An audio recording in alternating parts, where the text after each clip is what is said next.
What the hell is Narnia? Hi, TalkBoxers. It's Rich Fulcher with Rich Fulcher's TalkBox. How did the frog get in here? Anyway, I just wanted to say it's great to be with you guys again. I really look forward to these podcasts. It gets me out of the house. So this one is going to be particularly good because we have an American coming to London. His name is Gary Gulman. I don't know if you've seen him, but he's really big. He's really big. And he's done loads of TV specials on Netflix and HBO. His name is Gary Gulman, as I said before. So please welcome Gary Gulman. We have a great Gary Gulman. I keep saying is Gary Oh, shit. So listen, let's watch. We go through a lot of fun stuff about Gary Gulman.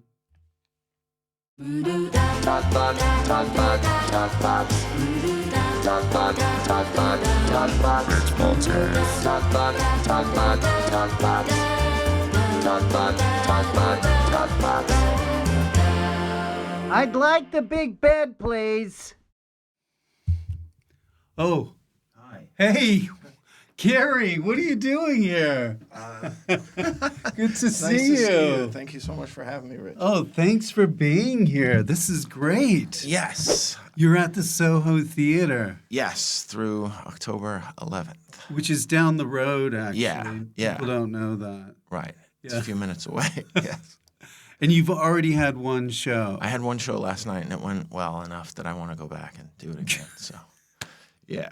And do you, are you always surprised when you go to another country and it's like, oh, wow, these jokes land? That's a good question. I've only performed in Canada, really. So this was... That's weird. Yeah, Canada is just so similar in a lot of ways and it's so... They I wasn't get everything I in wasn't Canada. surprised that jokes work, but I did consult all my Jewish friend, my English Jewish friend, and my English friend to see which expressions would work over here. Right. So, yeah. See, yeah. you did your research. Yeah, I did research. Don't say and- elevator. Right. And, Yeah. and just certain things that don't have over here, and so. So I was driving a truck. Lori! But in America, often I want to pass out a glossary of terms anyhow because people aren't onto a lot of my references, and sometimes that's lonely. But up I there. find Yeah. if you're true to your material, I think people respect that. And they get it. Yeah, and a lot of the things you can figure out with context and also American and British culture is so intertwined at this point that it's not that uncommon that people are familiar with. Inextricably intertwined. Yes. I got this Yeah. great. I used to do a lot of comedy festivals, like cool. in Australia. And, Oh, wow. Yeah. But I got the best advice from Rich Hall. Oh, he's wonderful. Yeah, he does a Yeah. lot of those things, and he goes, whenever you go out there as an American, always start out by being self-deprecating. Yes. Because they don't like the, Right. you know what I mean? Right. Yeah. No, I get that 100%. But the self-deprecating is something that I'm very comfortable with. So. No, Yeah. your show is called Grandiloquent. which I just when I was thinking about it, I don't think I've said that word right. more than twice in my whole life. The SATs Yeah. and this. Yeah, it becomes clear why I use the word in the show. It means flowery language used to impress. Right. Yeah. So it's kind of got a little negative connotation, or a little bit. Yeah. A synonym is bombastic and verbose. So yeah, but the explanation is a good payoff in the show and in context it works. Now, So. when you were doing the material, did you have the title already in your mind, or did you go Grandiloquent? No, it just happened to be part of a joke that kind of summed up the nature of the language in the show, if not the the content, and so it. Another idea for the one-man show was Mommy Look, because my theory was that you could call just about every one-man show Mommy Look. because it's really, people starve like myself for attention, and it stems from childhood, and that's want also to impress one of, our moms. Yeah, that's one of the themes of the show, is trying to. We didn't want to win over impress our family. dads, did we? In my case, my dad was so easily impressed and such a big fan from the get-go that it wasn't. His attention wasn't hard to garner, but my mother was just distracted and tired, and so it was hard to get her attention. You really had to be funny. So it was harder work. It was harder work, and of course we're more drawn to the people who are rejecting and less excited about us. It's like when you're in a crowd and you see that one person. Oh my word! Like yes, yes, that happens every single night. And I have to That's fight with the mom. I have to fight with myself to find the person who is enjoying themselves to give me some comfort, and also you can work your timing off the person who is laughing, and that's really helpful. But it's counter to all my neuroses, which is to find the person who is not enjoying you and try to win them over, which is just a fool's errand. But have you ever done that where you worked that person and then eventually they... Yeah, eventually. But it's a Pyrrhic... It's a fool's errand. Yeah, it's a it? Pyrrhic victory, and it really just throws me off frequently, and the key is that I've gotten better at not addressing it, and I'll make up a little story in my head about the person's day in order to rationalize why they're having such a lousy time with my show, or there's always somebody you can find who is not outwardly expressing. Yeah. Yeah. Have you ever had this, though? This is like, this only happened to me once, but somebody who was laughing but ruined the whole timing of everything. Yeah, oh, of course. That happens. That happens all the time. The inappropriate laughers. And they're impossible to wrangle because you can't say, hey, knock it off. Stop having fun. Yes. I mean, there was an interesting story. I was in the movie Joker with Joaquin Phoenix, and Heard of it? I played myself doing a show, and one of the extras was laughing so off timing and in such a bizarre manner. You pulled a Christian Bale. After five takes, it hit me. Oh, Joker is in the scene. He is there. I had not thought he would sit in on my side of the filming, but he was. He was watching me, and he was laughing in such a Joker manner, but it took me 5 takes to realize that that's who the off-timed, insane laugh. But then was you coming probably from. gave an honest reaction to it. Of course, I was infuriated. but also trying not to ruin the take by saying, "Hey, what the fuck is wrong with you?" Yeah, so that was sort of the most dramatic case of what you're saying. Yeah, But that happens pretty frequently because I think some people do have odd laughs, and some people do try to join the show by being a distinctive laugh. It's kind of a sign of nerves, too, right? Yeah. I'm funny. Yeah. I'm laughing. I get it. Yes. Yeah. It's really interesting. We have something in common. Okay. We were both born in Massachusetts. Oh, I didn't know that. Yes, you were born in... I should have known that. I was born in Danvers, Mass. I grew up in Peabody, Massachusetts. I was born in Northampton, Mass. Oh, wow. And What I grew a up great town. in Amherst. Oh, another great town. So I was born a lesbian. Okay. No. Yeah, that is, my word, that is the lesbian capital of America. But it was very young in my life. But my mom she considers herself a New Englander. Oh, that's cool. Her family grew up there. Oh, interesting. And when did you come over here? Well, I came over here here when I started doing the Edinburgh festivals. Oh, wow. Yeah, in like the 90s. Amazing. Yeah, and then I just sort of got work. So, and then this was the time when I was moving to LA, so I would go back and forth, and then finally I just moved over here during COVID. During COVID you became permanent. Are you a citizen here? Yes, I just got. Oh, congratulations. Yes, I That's had so to do exciting. some sort of thing to the king. I had to kiss the picture. Yeah. That's so funny. Yeah, my wife is British, so. Oh, yeah, okay. yeah, yeah. Oh, that helps. Yeah. That helps. So when you were growing up in Danvers. I grew up in Peabody, but I was Peabody. born in a hospital in Danvers. I was too literal in where were you born, so. Is anybody else from Peabody gone into showbiz or? This is a great question. See, I'm asking good questions, Kenny. No. No. We I'm trying to think.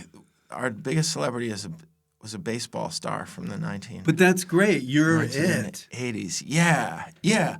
Oh, I do have a friend who is playing as Harry Potter's son in The Cursed Child on Broadway. So he is in show business, and his name is Alex Sereno, and he was cast as I don't know what Harry Potter's son's name is. I saw it too in that show. West End show. Yeah, but this one is on Broadway. Yeah. And so he's the other show business. That person. is really tough. I talked to somebody that played the Harry Potter. Okay. You cannot miss a show. Oh, I can imagine. Yeah. And they're two a day for It's crazy. It is crazy, but it's an impressive production.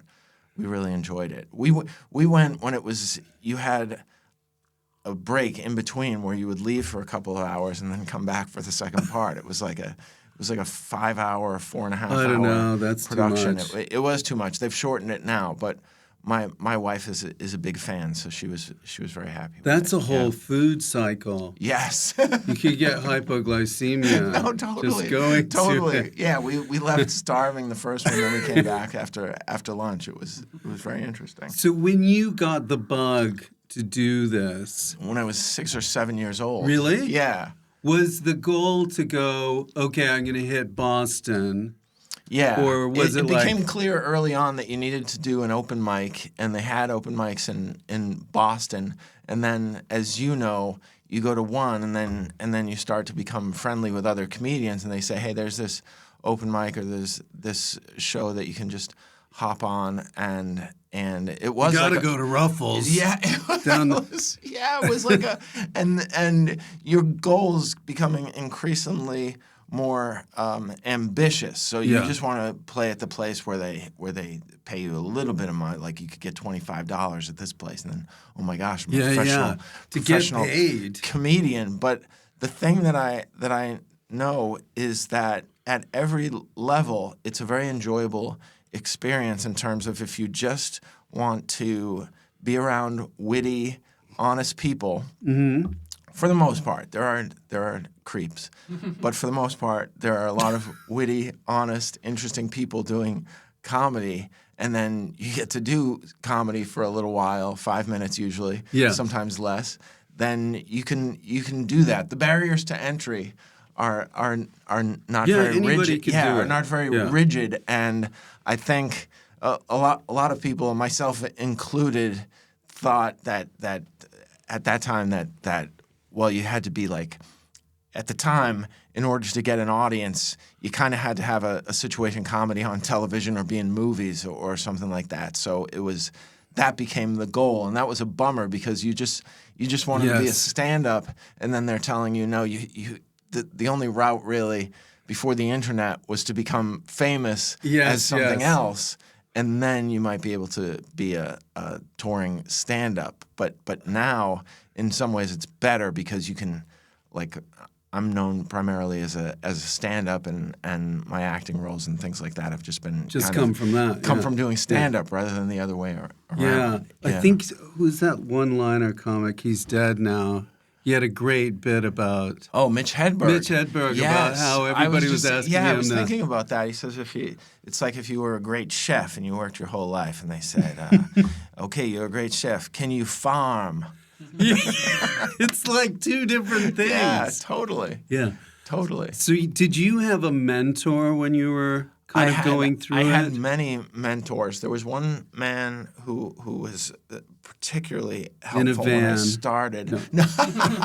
His name was Paul D'Angelo. It still is Paul D'Angelo, and he was a great comedian from Wakefield, Massachusetts, and he really took a liking to me and gave me stage time and advice and friendships and mentorship. Oh, that's great. And then there was another man named Don Gavin who was very generous with his time and that input. really And helps. it's everything. And so, I mean, if you're a halfway decent person, you try to do that for other young comics growing up, and so that's what I've done. And it's also very, very helpful to yourself because it reminds you of what it takes, and also I feel like it's insurance for my 70s. Someone will let me open for them. Yeah. on the road. No, it's very important. Be nice to those kids coming up. I hate to be so transactional, but there's also just in general, if you're kind, there'll be a space for you at some point.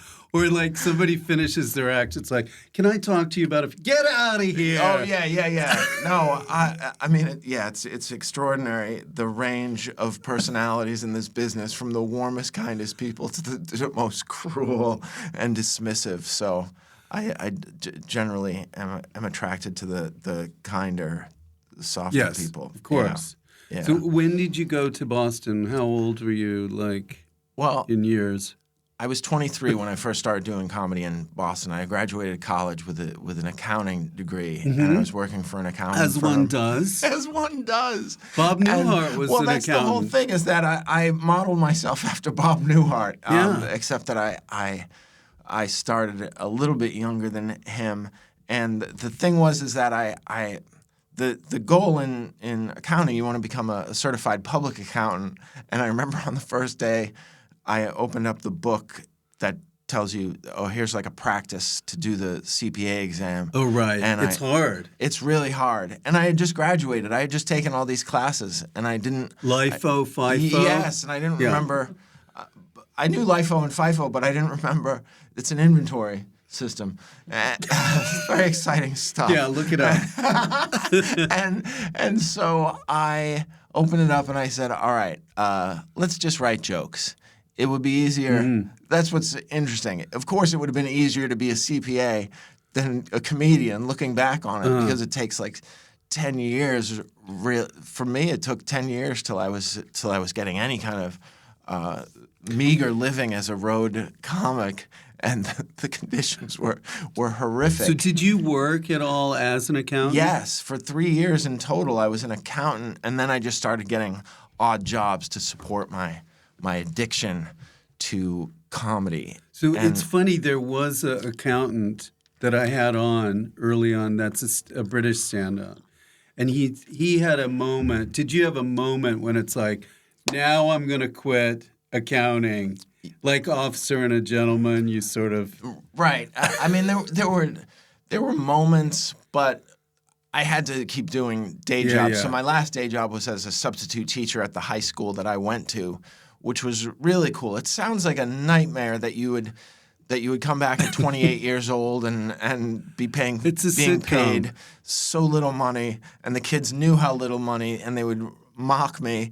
But it was really nice to be with some of the teachers that I had and also get to know the kids. And it was really my favorite job other than comedian. I think there's a universe where I'm a substitute or a full-time teacher. You got to go to the teacher's lounge. I got to go to the teacher's lounge, and it was interesting because I don't know if you had this.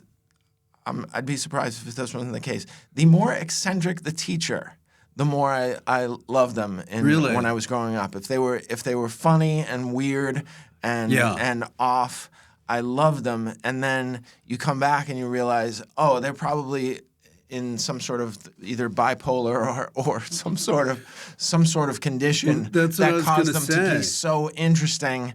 And it was either the job made them that way, or they were attracted to the job because they could be themselves in a way, and so it was very interesting to. But I was going to say, them. did that make you? Because you kind of looked up to these teachers, and now when you're older, I think it made me admire them. Made me admire them more, really, because they had fought back against this because they could have just been in a rubber room twiddling their lips, and they chose to do something that is challenging. I mean, the kids can be overwhelming. So a lot of mentally challenged people go into teaching. I don't think that's the case. That's what I'm getting from this. No. What I said, Rich, I don't want to be misconstrued here, is that I was attracted to the crazier teachers. Gotcha. Yeah, that I felt a kinship with them, and they were.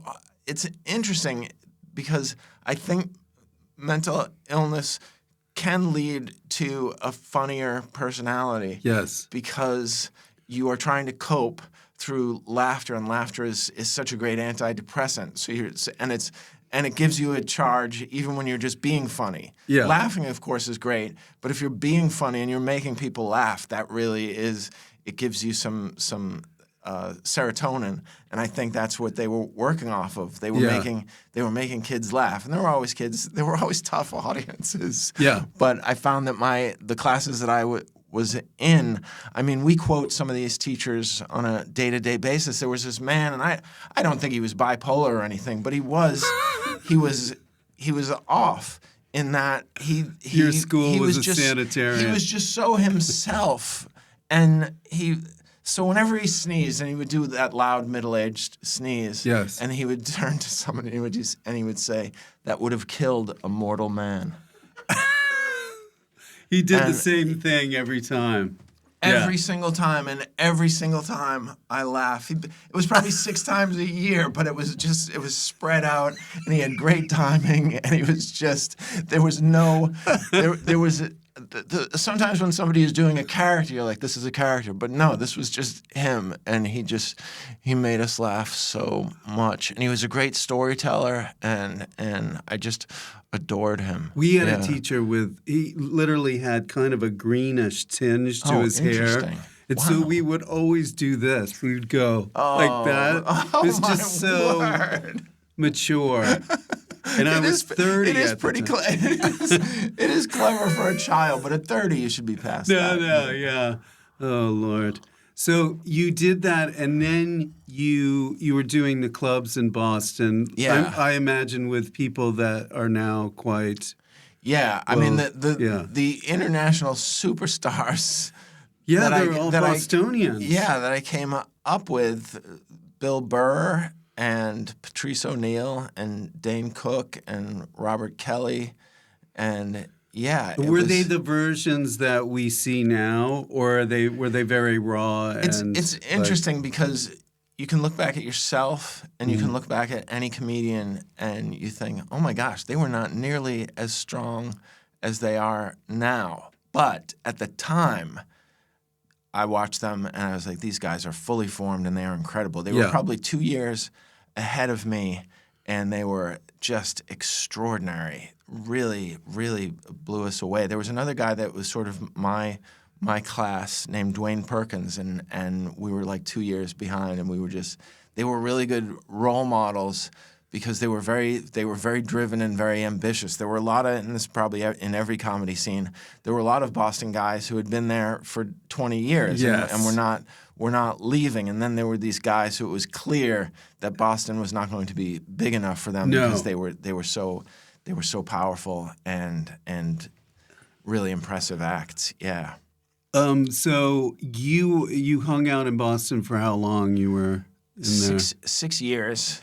Nice. Yeah, from 23 to 29, and then I did the Just for Laughs Montreal Comedy Festival. Juste pour rire in the French. Yes. Yeah. And that changed everything. Back at a time when it could change everything. Yeah.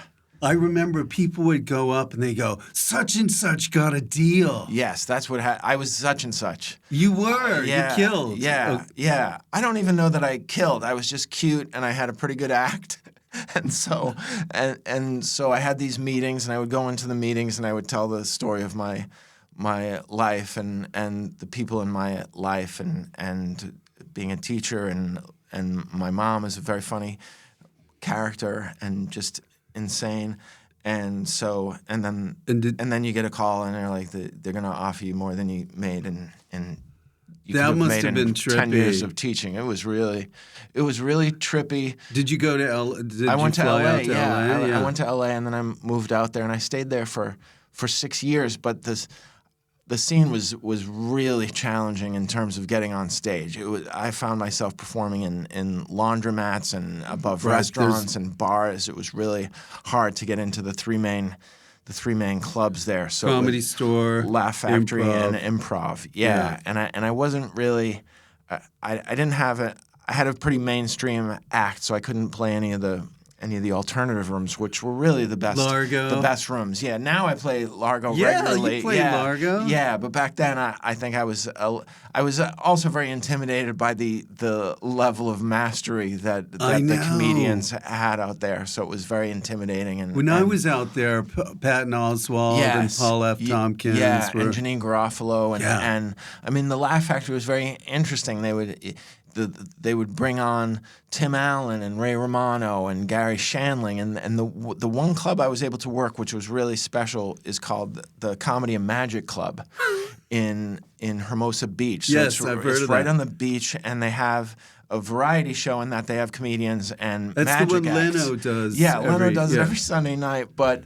So I was able to work with Gary Shandling, and when Gary Shandling works a place, you get to meet all the people that Gary Shandling knows. So David Duchovny would come by there, and I met George Carlin and Harry Shearer, and just some That's amazing. Just immortals would work out there, and it was a really cool place. And in July, they would have a show where, at that time, however many years they had been in business, that's how many comedians they would put on. So I could do 5 minutes every night in July, and all I had to do was drive about 30 minutes, and it was really That's great really to have a helpful. place. And I got to meet Gary Shandling, who was one of my heroes growing up. I R.I.P. loved that man. Garry. Yeah, R.I.P. Garry. He was such an impressive mind and comedian. I Yeah. never met him, but I remember sitting at a coffee place in Beverly Hills,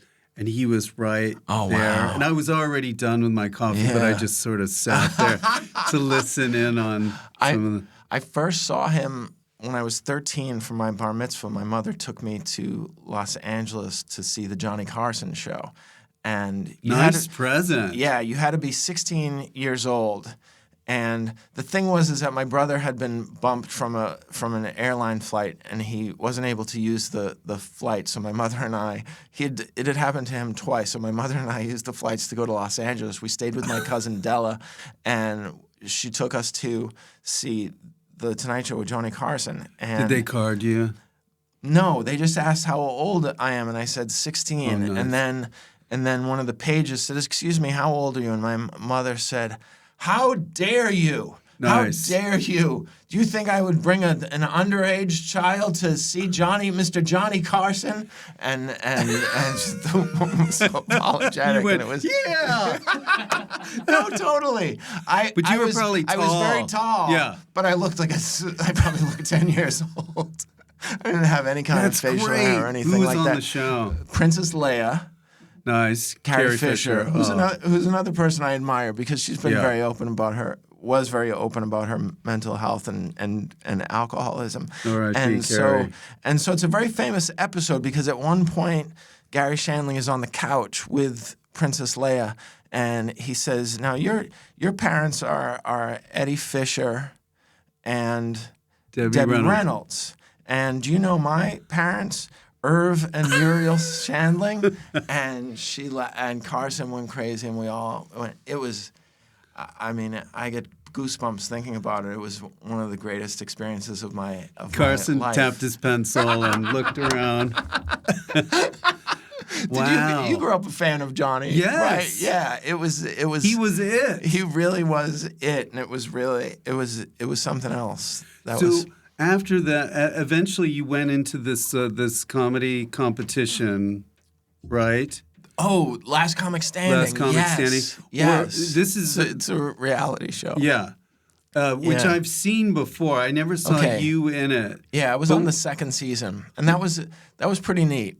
Yeah. So were you? Was that something that a lot of your peers did? Yeah, or? a lot of people auditioned for it, and it was very competitive, and I made it, and I was the second runner-up, which means third place, and that was a game changer in terms of being able to tour as a stand-up, because even though I had been paid handsomely to develop sitcoms that never aired. Right. You get a development deal. Nobody and then knew they who I never, was. Yeah. And then all of a sudden I was able to sell some tickets at some comedy clubs, and that was really special and fleeting, but it was very fun. No. Yeah. And what is funny, I don't know if you like this or not, but the first time I actually came to know you publicly was that show Tourgasm. Oh, interesting. Yes. Yeah. It was difficult. It was grueling. Because I was especially interested because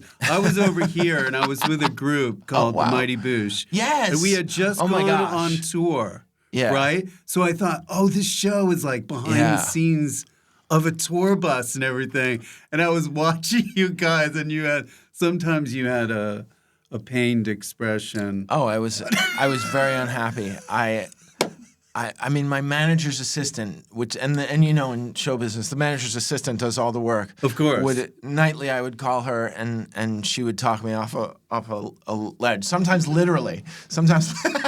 Sometimes literally I was on a ledge, and then other times I was just on a figurative ledge. But she would be like, "Get me down!"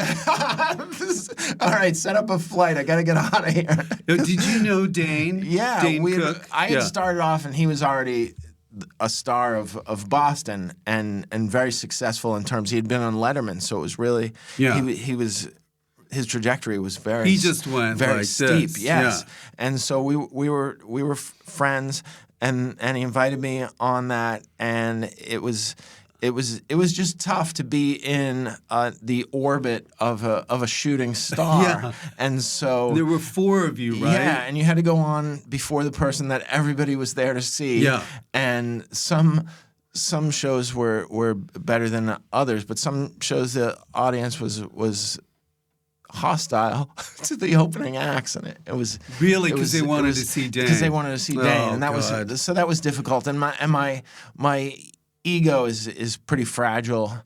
I mean, I had You're a it comic. just it gives you more lowers your self-esteem, and Because here you are, you've got Yeah. this. You're on this show.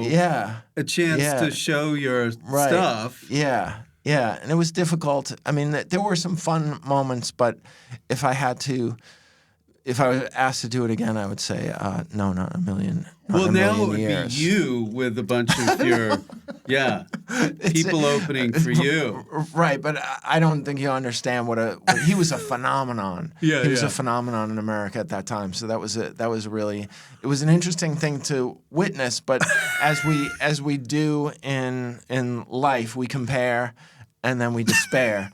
And so that was what was going on there. I wasn't and who knows if I'm even mature enough and strong enough of mind to be able to handle that type of. But what doesn't kill you makes you stronger. Oh, I disagree. With that show, right? I've never been the same. I don't remember the performances from that thing so much as like stuff. Like when you were arguing over who gets the bed in the back. Yeah. Stuff like that. Oh, yeah. I had to sleep in a coffin every night, and it was just, it's not good for your... Little curtain, Yeah, right? we all know what sleep deprivation will do to you, and it just made me surly and You probably wanted the big bed because you were... Yeah, of course. Yeah. Of course. But Dane got the big bed, and we slept in these little berths, but they were coffins. And it was humbling. It was So humbling. did stuff come out of that? No, though? not a single thing. No. In fact, we weren't even really paid because it was a documentary. We were paid to do the shows originally, but when it was sold to HBO, Nothing. we didn't get it. Oh. Yeah. Yeah. So after that, you were still in L.A. Yeah, I was in LA. I stayed there until 2006, and then I went to New York for 6 months. Ostensibly, I was going to go for 6 months, and I never left. So that was almost 20 years ago. Because the stage time in New York City get a is lot of stage really time there. really incredible. Yeah.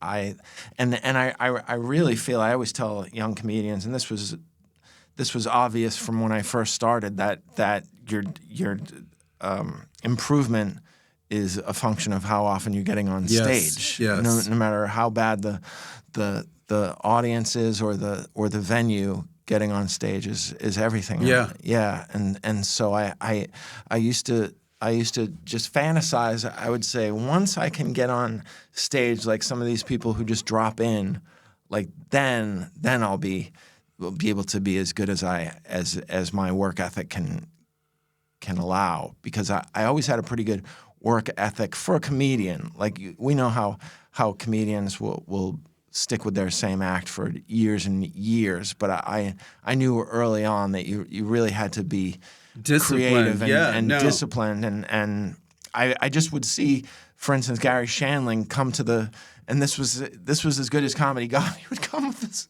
a yellow legal pad. Yeah. But here's the thing with the yellow legal pad: the papers fly off all the time. So he's got this big ball of pages, and he's going through them, and I noticed that everybody whose act I liked did some preparation before they went on stage. Yes. And some were more organized than others. Some guys would print it out and things like that, and I don't care for my printer, so I don't really print it out very much. But yeah, Well, I've noticed that I didn't want to fawn, but I'm such a fan of the Mighty Boosh and what you guys do. Please. So yeah, no, I mean it's an institution, and it's the one of those the things, highest level of comedy. No, oh, thank you. But it's one of those things now where the people that saw it initially now are grown up, and they keep coming. Oh, I'm showing my kids now. Yeah. So I don't know what to say to that. You should say thank you. It's Yeah. really, Oh, thanks. Yeah. Well, I do say thank you. It's Yeah, incredibly cool. Shut up. But I was about that discipline, because I quickly learned that too. You got to be disciplined. Yeah. Tape the show, maybe. Yes. Go over it, which I hate. And then It's so hard to listen to yourself, and also listen because it never sounds as good as you remembered it on stage. So it's humbling. And some comics, I find, because of that, the ones that are really disciplined, not you, like some of them are actually kind of conservative. Oh, sure. In a way. Yeah. Because they have set ways of doing things. Yeah. That was the other thing with Shandling. I keep remembering things that he would say. Like, I would read an interview, and he would say, I try to do it from different angles every night with different timing and swap orders. And then you have Seinfeld, who seems like an automaton, and he does it the same way every single night, and he tries to replicate the exact delivery of when it worked best. And I'm not a very big fan of him on or off stage, but Garry Shandling, I really like that approach. It's more of an improv. Well, Seinfeld will change like a little word maybe to get the right. Yeah. The man is a really odd character, but Garry Shandling was the guy, and disciplined, and also but very loose, which I don't think you should be conservative in terms of either politically nor in terms of how you approach your act. You have to push it. Yeah, totally. And sort of courting failure and taking bigger and bigger risks. And there's a time when you can't take any risks because you may not work in that club again if you don't do well enough. It's a tough call. Yeah. But I think the people who take the most risks push it the furthest, and well, you know that from the yes. We didn't know anything. Yeah. When did you get to the point where you were doing, sets and headlining and stuff, to when you started doing these hour-long shows? Because you've done about 5 TV specials. Yeah, I think so. Yeah. And they're amazing. Oh, thank you. Yeah. That's really nice that you've seen so them. funny. Thank you. And I think in 2000, 2005, I started headlining and doing hours. But the big difference comes when people are there to see you, and you can really be yourself. You don't have to appeal to just people who came to a comedy club. That's when you've reached a plateau, I think. And so I don't think that happened until like 2014 and then there was a dramatic change in 2016 when I had done, I think in 2015, a spot on Conan's show where I told this story, and it was completely made up about how all the states got their abbreviations. Oh, thank you.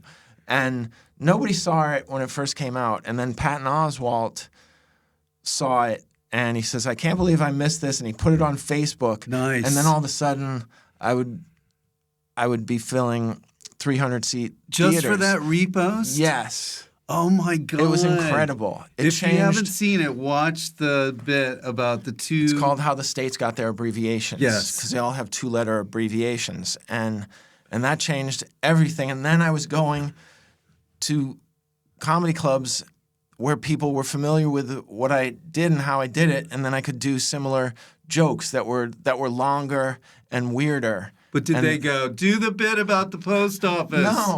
No. It was interesting. Occasionally they would, and they knew all the words to it, which is uncomfortable and not great for comedy. But for the most part, I'd been doing it so long that I had other stories that were in a similar type of style and sensibility, right? So that they were satisfied with what I was doing, and then you just become more and more yourself and become more and more comfortable in that. So I feel like 2015, 2016 at 45, 46 was when I hit my stride, but also when I had a 2.5 year layoff in terms of productivity because right. I went crazy. I went nuts and wound up in the psych ward for a month and which is the subject of one of your shows. Yeah, that was the subject of a show called The Great Depresh that I did, and that was the first time I was really open about my personal life. It wasn't. Did you ever notice? It became, hey, I ever get recognized in the psych ward? That had to be a big step. That was a big step because nobody knew that I was mentally ill, and then everybody with an HBO subscription knew I was mentally ill. And the thing I learned from that was it's much more comfortable to be open rather than keeping secrets. Yeah. It was really a dramatic lesson. They were surprised at how bad it was because I never told anybody I went to the psych ward. I said I'm taking a break, and only my manager and my wife and my immediate family knew that I was getting electroshock therapy. Right. Yeah. And that was like 2.5 years. 2.5 years of which I was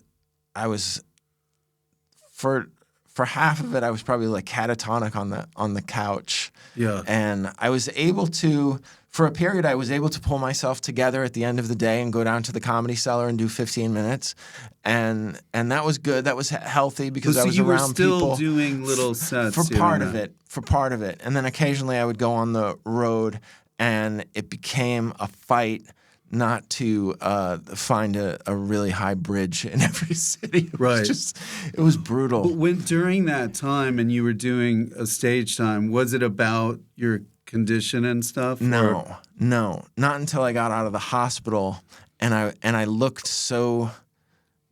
I was a wreck. I was not able to pull myself together for the shows that I had to do. So I looked off, and I was biting my lips, and my lips were often either just scabby or bleeding.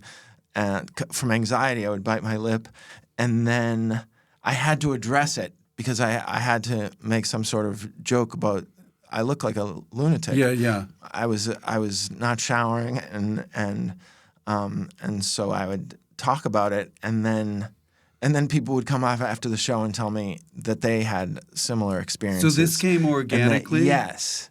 And then you're rewarded for something in a different way. Yeah. I had just gotten laughs, and now I was connecting with people, and they were feeling which people hadn't done before. Well, I mean, a lot as of people much. had done it. Maria Bamford was very open, Yeah. and Chris Gethard. Yeah. So I was standing on the shoulders of these giants. So I didn't have to be the first person to open up about this, but I opened up about it in a different way. And it was very helpful that I had this audience from Patton Oswalt's repost. That's amazing. And that they were sensitive enough to be like, oh, we don't want to listen to this guy tell scary. They're not really scary stories, but to somebody who's uninitiated in terms of the mental health condition and hospitalization, it could be a little bit scary. I wouldn't have wanted to hear stories of hospitalizations before that, but if you can make it funny, yes, they will go with you. But the cynic in me, sometimes the managers and stuff bring it up, like, so let's turn this into something good. Oh, it's really funny. I wrote jokes about it, and my manager figured out a way to monetize it, which is their job. But he was he was very patient with me in terms of he didn't say, all right, let's get you out on the road. Let's get you on the road now with Dane Cook again. Whenever you're ready was the mantra, but it was a slow recovery because and the other person who was just so incredibly patient was my wife because she had to sit with me 23 hours a day when I wasn't on stage and talk me through my misery. But then you came out on the other end of it. Yeah, thank God. Yeah. Thank God. Yeah, and I do have 7 years. I almost feel like a person who's in the program, but 7 years of uninterrupted mental health. So I'm very grateful for that. Yeah.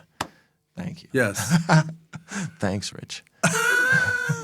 You don't need my validation, but yes, you've got it. I like validation. So, yeah. After that, you did Great Depresh and then Grandiloquent. I did one special in between, which was sort of a sorbet. Third Base. Born on Third Base, which was just a lot of jokes about and stories about growing up poor and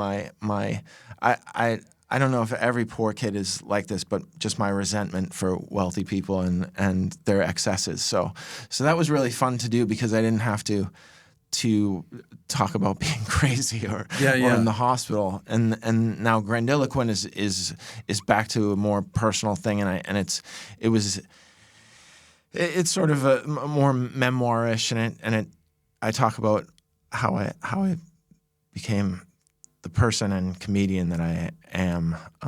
But it's funny, but there is a part, it's a one-man show, so there is a part where it's heavier than the rest of the show, and that's very uncomfortable for a comedian to not be funny for 5 minutes, and you're dying to get a laugh, and it's just so that was a nice challenge. That's good.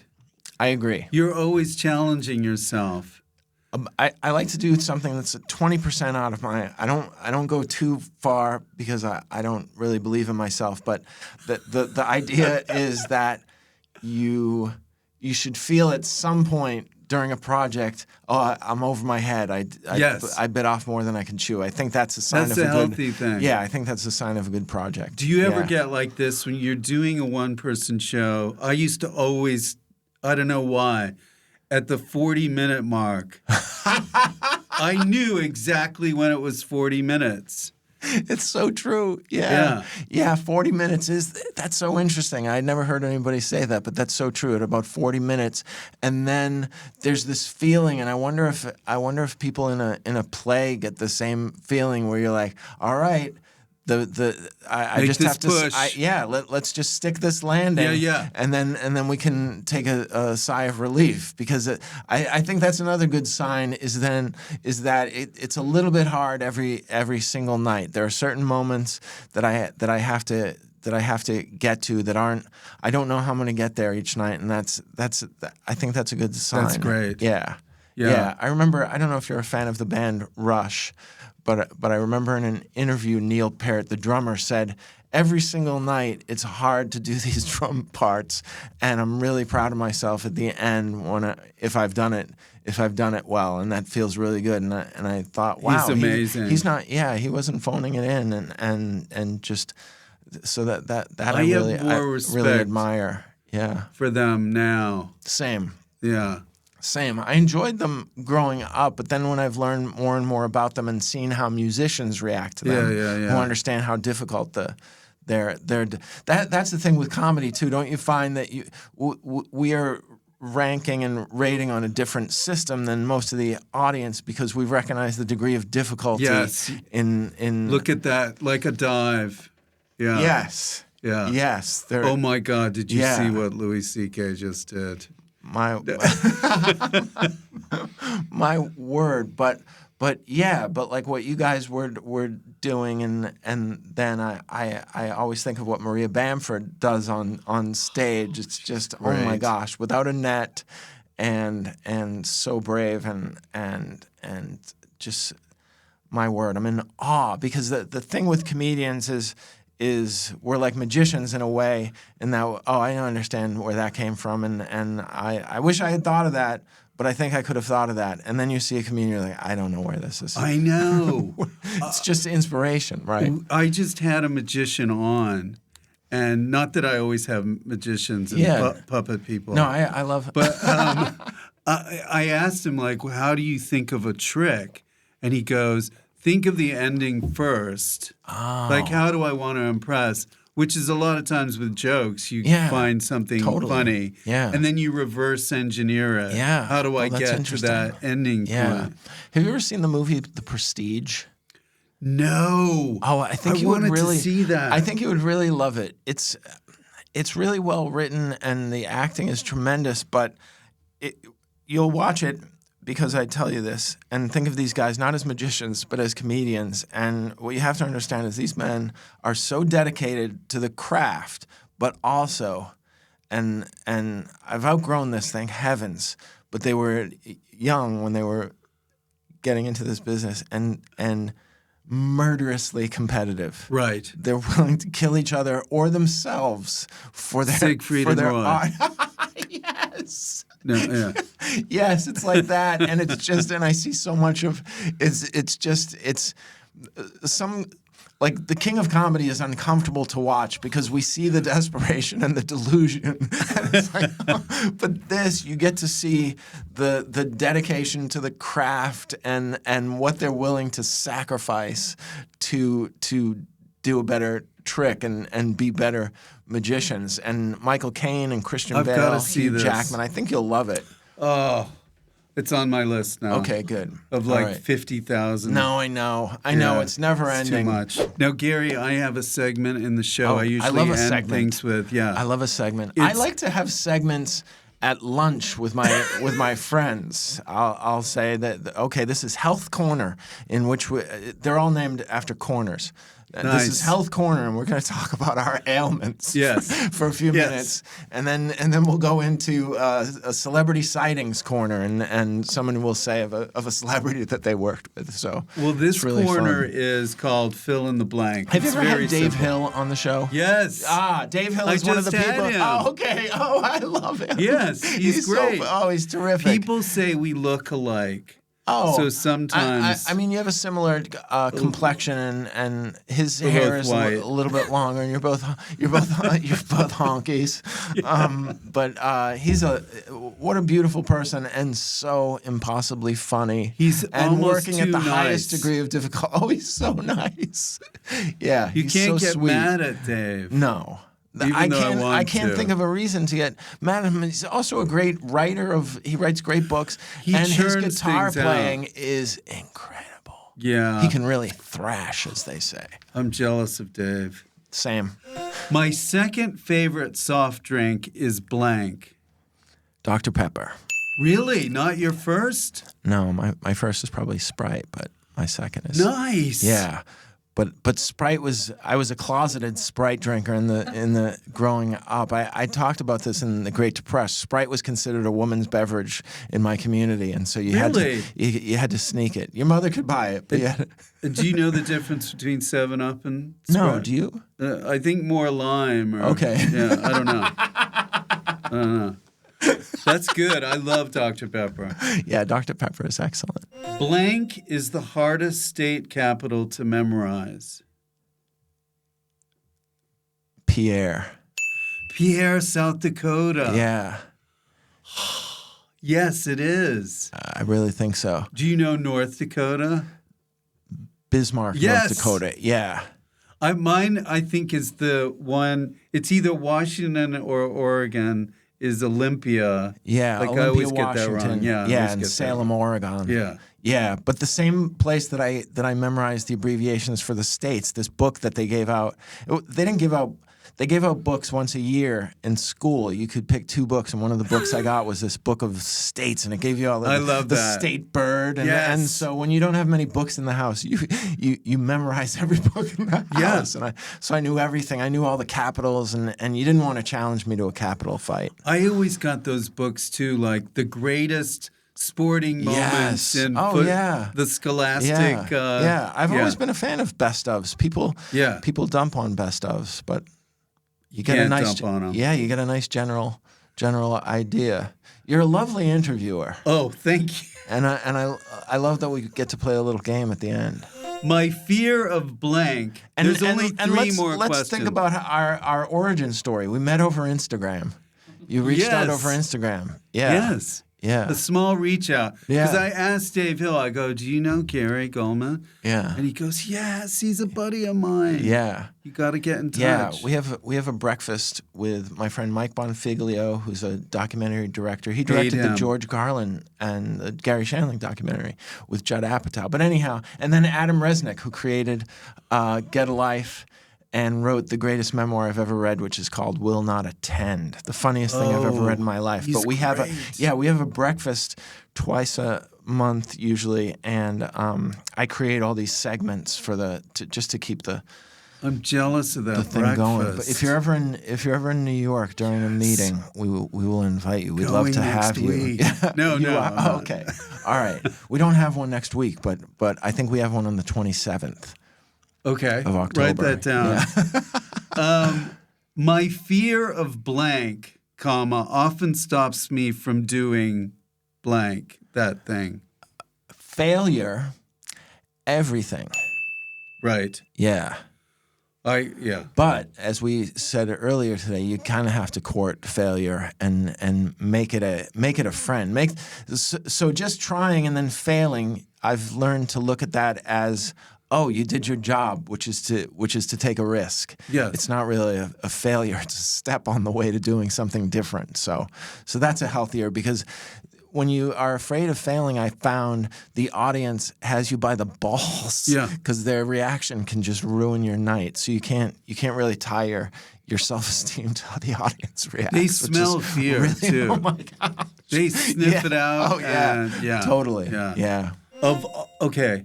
If I had to leave New York City, I would move to blank. This will sound like I'm pandering, but if you were on my shoulder this entire week with my wife, we just keep being in awe of the differences, positive differences between London and New York. Like you know, this is a much cleaner and Cleaner. yes. Like our subways are a nightmare. Yes. And our trains are a nightmare, and you're not even really allowed to go to the bathroom in public spots in New York City, and if you do, the places are really It's a problem. Yeah, it's and I went in Paddington Station, and I came out, and it was almost as if we had just stayed in a great hotel.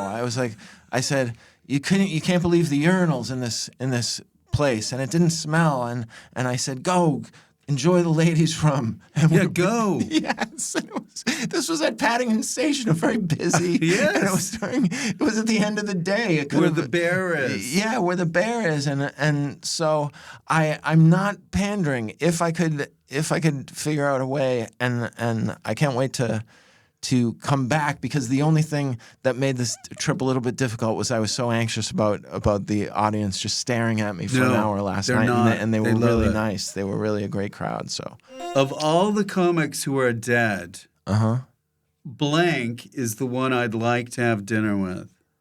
Oh, interesting.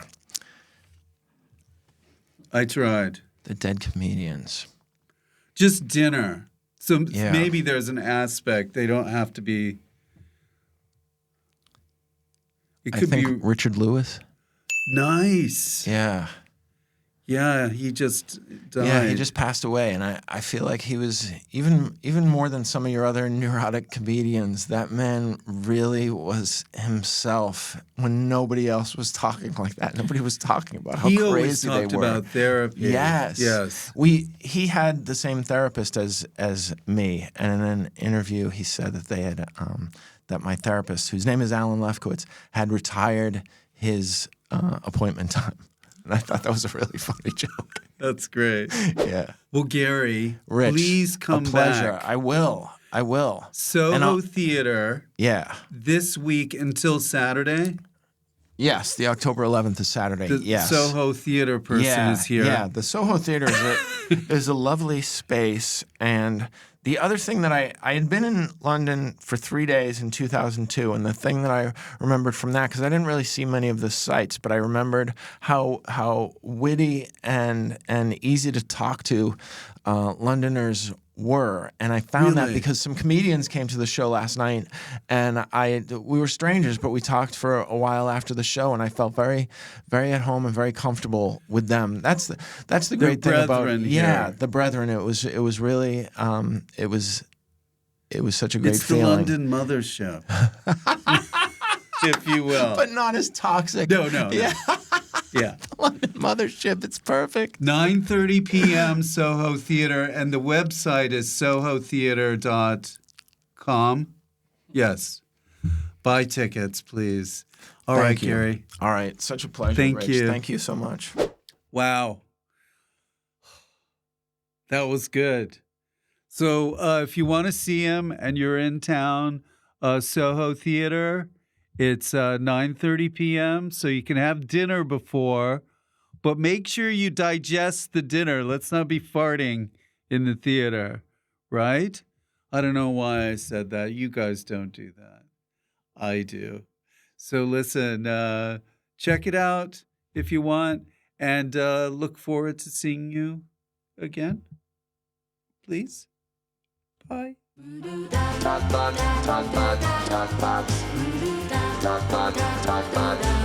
Rich Fulcher.